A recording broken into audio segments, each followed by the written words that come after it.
This morning we're going to look at the spare tire on your Bongo. So open up the side door. This is what you should see, this little hatch. Turn it a quarter and it pulls and slides out. And inside you should have a jack and a long bar.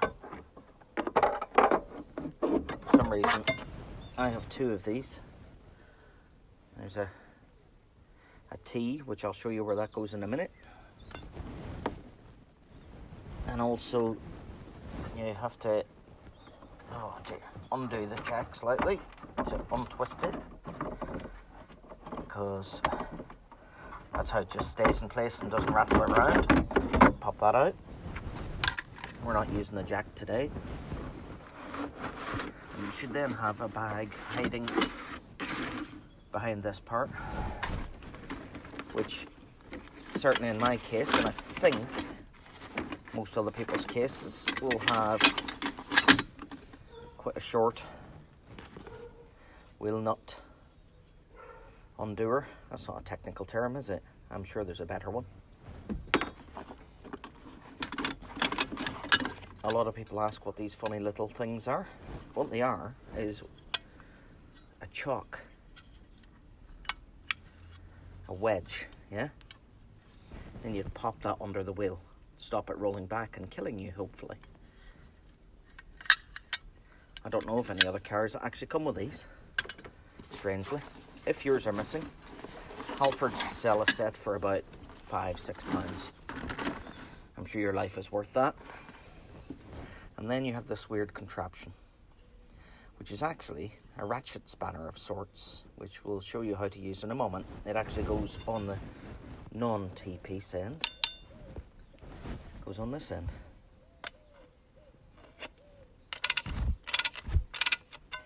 So now let's go around to the back of the Bongo. Okay, so there's your door catch in the middle, and just beside it is little hole there in the back of the bumper, which looks like we've seen something that'll fit that before, haven't we? What could that be? That could be this silly long bar, which will go straight in there. Give it a little gentle wiggle. It goes about halfway, and then it should lock. There it is, locked. Let's come back a little bit.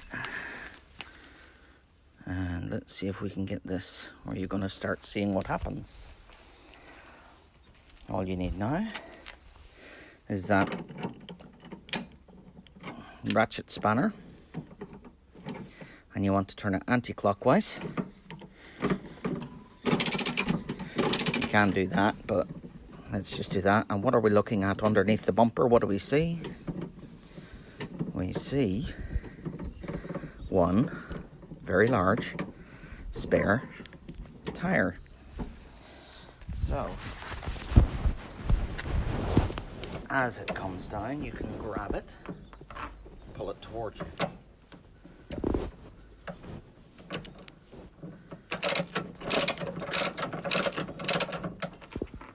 Okay, bring it towards you, keep the tension on it.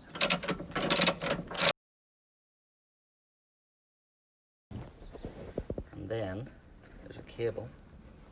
I always put a bit more tension on it.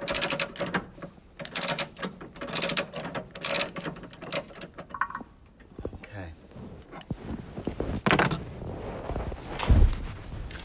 This is the fiddly bit. I'm hoping you can see that cable. Yes.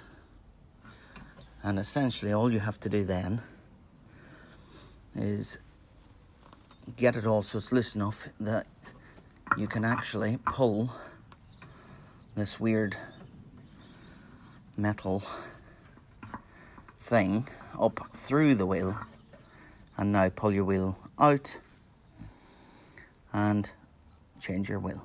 Okay, same in reverse. Pop it in, make sure that the lugs catch, and wind it up under tension. Never wind this up with no tension on it, or it'll twist in the body, and I dread to think how you have to fix it.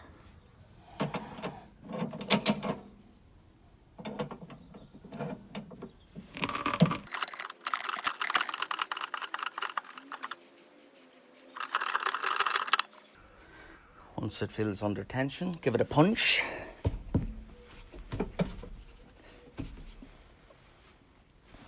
Just to make sure it's sat nice and tight.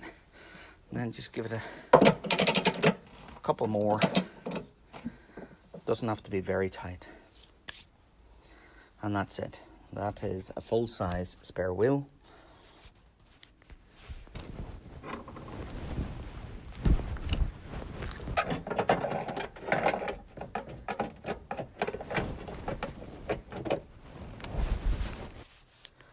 One last thing.